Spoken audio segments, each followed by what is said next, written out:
Olá, senhoras e senhores, eu sou a doutora Stefânia, eu sou médica endocrinologista e hoje, atendendo a pedidos, eu vou falar sobre um tema super polêmico: cirurgia bariátrica. Então, gente, o que é que eu penso a respeito da cirurgia bariátrica? Bom, nós já caracterizamos ao longo de todos esses vídeos que a gente já fez que a obesidade é uma doença e, mais do que isso, é uma doença crônica e recidivante. O que é isso? Uma vez que a gente trata, ela pode voltar. Uma vez que nós tratamos, o tratamento tem que ser mantido pelo resto da vida. Pois bem, doenças, nós temos três formas básicas aí de tratar, né? Mudança de estilo de vida, mudanças na alimentação e na atividade física, medicamentos e tratamento cirúrgico. Então, considerando que é uma doença, nós temos que discutir, nós temos que pôr em pauta o tratamento cirúrgico da obesidade, certo? E o que a gente vê a respeito da cirurgia bariátrica? Para pessoas com obesidade mórbida, ela é a única que pode resolver 80% dos casos. E o que é obesidade mórbida? Hoje nós chamamos de obesidade grau 3, que seriam as pessoas que chegam aí com um IMC, índice de massa corporal, ou seja, peso sobre a altura ao quadrado, maior que 40. Isso daí é a obesidade mórbida. Então, gente, uma pessoa que tem um quadro de obesidade mórbida, que já tentou por 2 anos, pelo menos, e já a gente vai falar mais a respeito desses 2 anos, tratamento com mudança de estilo de vida e medicamentos, e ainda não teve uma perda de peso que a permitisse sair da obesidade mórbida, ela tem indicação de cirurgia bariátrica. E a cirurgia bariátrica hoje aqui no Brasil são basicamente duas, que ela é conhecida também como cirurgia de redução do estômago, né? Porque ela vai diminuir a superfície do seu estômago e, consequentemente, vai ter uma maior produção do hormônio GLP-1, que a gente também já falou a respeito, mas eu vou lembrar vocês, e vai ter uma redução da capacidade de acumular comida no estômago, consequentemente, nós vamos conseguir ingerir menos. Mas então, basicamente, cirurgia de redução do estômago e cirurgia bariátrica aqui no Brasil hoje são realizadas duas. A cirurgia do sleeve, que é uma cirurgia onde eles cortam a superfície do estômago apenas e fecham aquele pedaço. Então, vamos colocar aqui. Eu não sou uma desenhista muito boa não, viu, gente? Mas vamos lá. Esôfago, estômago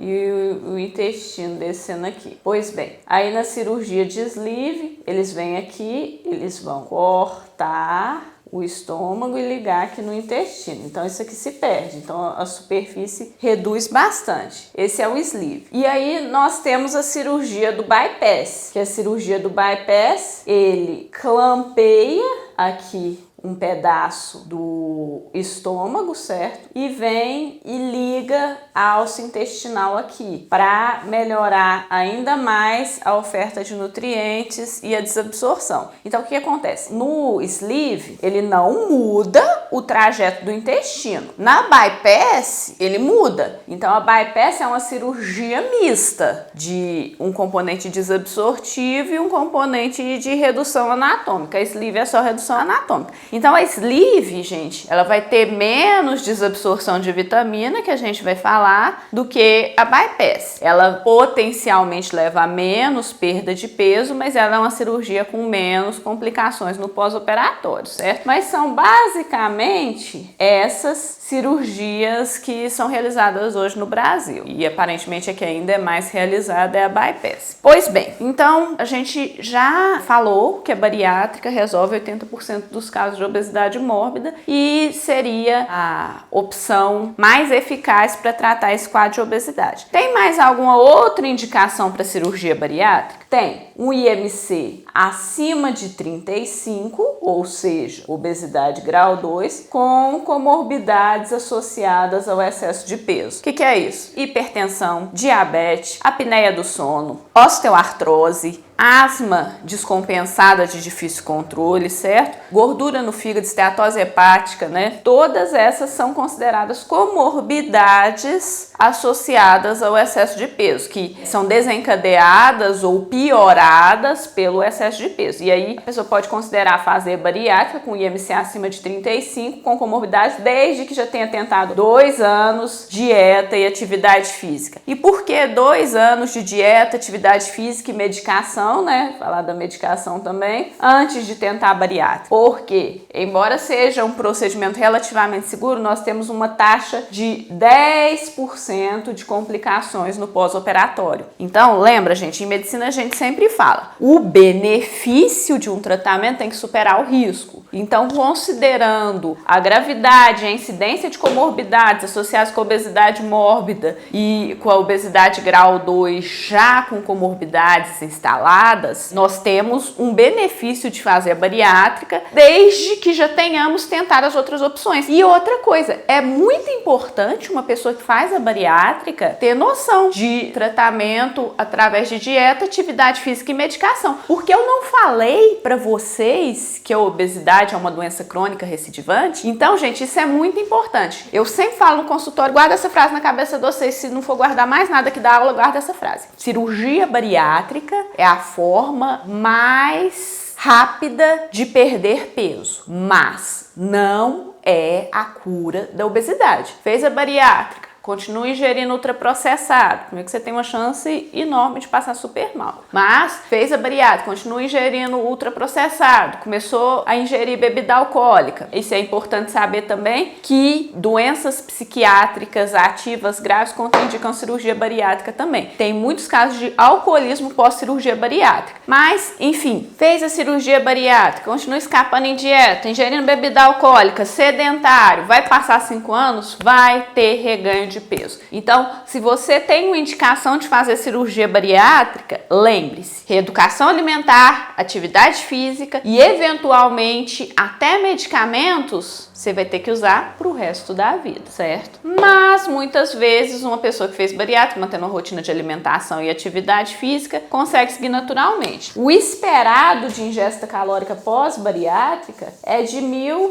a 1.200 quilocalorias por dia. Você vê que o estômago, gente, ele cabe de 1 a 1,5 litros naturalmente, né? Na bariátrica vai caber em torno aí de 250 ml de alimento ingerido. Então vê que reduz muito a superfície do estômago, reduz muito a capacidade de reter comida. Outra coisa que a gente tem que saber a respeito da bariátrica. Como que é o pré-operatório da cirurgia bariátrica? Então é o seguinte, gente, pré-operatório de cirurgia bariátrica. Lembra que eu falei que a pessoa já tem que ter tentado dieta, atividades físicas e medicamento por pelo menos 2 anos, sem sucesso terapêutico, antes de buscar a cirurgia bariátrica? Pois é, isso é muito importante entender por quê. Não é o paciente que se indica a bariátrica. A forma mais certa da gente fazer uma cirurgia bariátrica sem ter o risco de reganho de peso, certo? Sem ter o risco das complicações da bariátrica, entendendo muito bem o que é esse procedimento, é sendo indicados pelo endocrinologista assistente. Então, o endocrinologista, em conjunto com o nutricionista, em conjunto com o educador físico, tentou dieta, tentou exercício, tentou todos os medicamentos possíveis para a pessoa e não teve sucesso em 2 anos de tratamento. Ele mesmo escreve a carta e já encaminha para o cirurgião, certo? Então, nesse contexto, já são 2 profissionais, pelo menos, que têm que dar uma carta, um laudo, informando que realmente esse paciente tem indicação de cirurgia bariátrica. Endocrinologista e nutricionista. Outros profissionais que é interessante darem uma avaliação no paciente antes do procedimento cirúrgico: psicólogo e psiquiatra. Por quê? Porque doença psiquiátrica ativa grave contraindica bariátrica, por causa do risco de reganho de peso, alimentação incorreta, complicações, tanto deficiências nutricionais quanto hipoglicemia, hipotensão pós-bariátrica. É necessária avaliação de um psiquiatra e acompanhamento de um psicólogo. E no pós-operatório é prudente manter o segmento com nutricionista, com psicólogo pelo menos. Então já fomos endocrinologista, nutricionista, psicólogo e psiquiatra. Mais 2. Lembra que isso é um procedimento cirúrgico e lembra que essa pessoa com obesidade mórbida tem um risco cardiovascular e doenças pulmonares numa frequência muito maior que a população geral. Então é interessante também uma avaliação do pneumologista e do cardiologista. Então são esses 6 profissionais que vão ter que dar uma avaliação antes do paciente ser submetido à cirurgia: endocrinologista, nutricionista, psicólogo, psiquiatra, pneumologista, o médico do pulmão, e cardiologista, certo? Concluindo essa etapa da avaliação desses profissionais, nós temos que pedir uma avaliação pré-operatória, de exames laboratoriais, de exames de imagem. Por quê? O exame de imagem, ele vai ser o mapa que o cirurgião vai usar lá na hora do procedimento dele, né? Os exames de laboratório é pra gente ver se o paciente já tinha uma deficiência vitamínica antes da cirurgia, porque depois da cirurgia ele pode desenvolver uma deficiência de vitaminas. Exames pré-operatórios da bariátrica: obrigatórios: hemograma, perfil do ferro, colesterol e fração, avaliação dos rins, ureia, creatinina, avaliação do fígado, TGO, TGP, fosfatase, gama, glicemia em jejum, hemoglobina glicada, insulina basal, ácido úrico, proteína total e frações, PTH, vitamina D, ácido fólico, vitamina B12, TAP, TTPA, e para mulheres em idade fértil, beta-HCG, se a mulher não está grávida, né? E o tipo sanguíneo, vai que precisa de alguma transfusão aí. Ultrassom, olha só que interessante, se a pessoa não tiver clínica de pedra na vesícula ou clínica gastrointestinal, ela nem precisaria pedir um ultrassom de abdômen superior para ver o fígado. Só que uma coisa que é interessante é que a esteatose hepática tampa, né, a superfície lá onde o cirurgião vai trabalhar, então o fígado grande, ele pode atrapalhar na cirurgia. Então, por isso que é interessante a gente fazer um tratamento de perda de peso, às vezes antes do procedimento, até para facilitar a cirurgia, e muitas vezes a gente pede um ultrassom de abdômen para ajudar aí nesse mapa. E endoscopia digestiva alta: doença de refluxo gastroesofágico, bem como pedra na vesícula, com uma pessoa de IMC acima de 35, são possíveis indicações aí em termos de comorbidade para bariátrica também. Então, para ele conhecer direitinho como que tá o desenho do esôfago, estômago desse paciente que ele vai abordar, o cirurgião pede uma endoscopia digestiva alta. Raio-x, eletrocardiograma, também é critério do cardio para ele liberar com segurança a cirurgia, certo? E no pós-operatório, já que a gente já falou dos exames laboratoriais, acrescentam-se alguns exames laboratoriais aí: vitamina A, E, sódio, potássio, cálcio, magnésio, fósforo, vitamina B1, que é a tiamina. Pode-se dosar uma calciúria também para ver bem como que tá esse perfil do cálcio no paciente. E aí você me pergunta: ué, cadê zinco? Cadê selênio? Cadê cobre? Só se o paciente tiver clínica. Hoje, mesmo quem fez a sleeve tem indicação de tomar um suplemento polivitamínico pós-bariátrico. E de forma geral, embora nenhum suplemento hoje na farmácia tenha todas as recomendações nutricionais que a bariátrica sugere para pacientes em pós-operatório, a maioria deles tem o mínimo necessário para pessoas com a forma mais simples da cirurgia não ter sintomas de deficiência. Então, se mesmo assim tomando esse suplemento a pessoa desenvolve um sintoma que sugere a deficiência de algum nutriente, por exemplo, queda de cabelo, unha fraca, aí sim vou dosar esses outros componentes, o zinco, o selênio, mas é basicamente isso de pré-operatório da bariátrica. Aí fez o pré-operatório, passou pelo procedimento cirúrgico. E agora, como que funciona? Durante uns 7 dias, até 7, 10 dias aí, nós vamos fazer uma dieta líquida exclusiva. E aí depois nós vamos transicionando essa dieta até no máximo 30 dias voltar para uma dieta geral branda. Primeiro passa por uma dieta pastosa e aí nós vamos progredindo até chegar a uma dieta branda geral para buscar aquela meta de 1.000 a 1.200 calorias por dia. Então tem essa transição de dieta também para o corpo acostumar com a bariátrica. Coisas importantes da bariátrica. Depois que você faz o procedimento cirúrgico, tem que esperar de 15 a 18 dias para engravidar. O anticoncepcional oral, ele é suspenso 1 a 2 meses antes da cirurgia pelo risco de trombose. E mesmo depois da cirurgia, ele perde um pouco a eficácia dele porque diminui a absorção. Então, o método mais seguro que sugerimos pós-cirurgia bariátrica é o DIU, para a mulher não engravidar, certo? Outra coisa importante na bariátrica.